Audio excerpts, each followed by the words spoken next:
Shalom, my sweetest friends. Hope you're doing wonderfully today. I keep thinking about this impossible piece, and the next step in my mind kind of came as I was thinking about it, and it's this. Start thinking about the things that have already been impossible that have been made possible in your life. For example, they told my mom that, either she would die or at best she would live and she would have a mentally handicapped son. And ultimately, what happened was not what they said. The impossible happened, and I came out very normal. Okay? Dyslexia. I had dyslexia as a young child. Well, have dyslexia. Had it then, still have it now. And it caused great problems. I didn't even learn how to read until the 3rd grade. I did that a lot with my mom's support.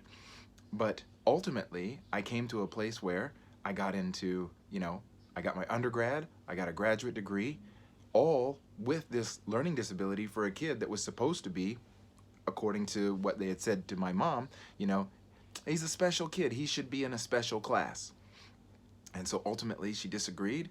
So again, they said it's impossible for him to make it in a regular class.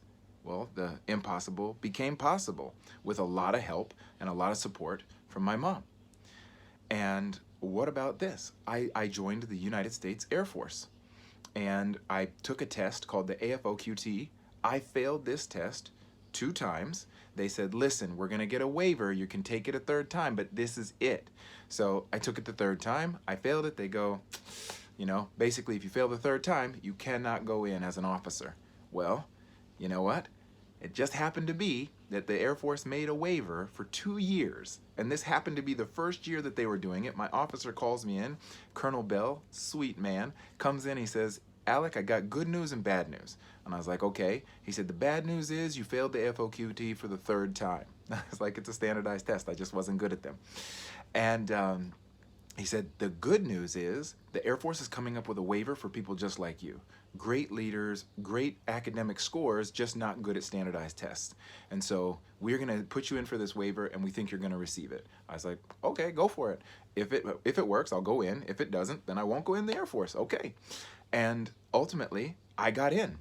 So the impossible, you cannot be an Air Force officer if you do not pass the AFOQT, became possible because of, a certain circumstance that happened to be right when I needed it. And so this is what I'm talking about. Look for the things in your life where the impossible has already become possible, and it will just bolster the idea that you can do it. Take care of yourselves and take care of others.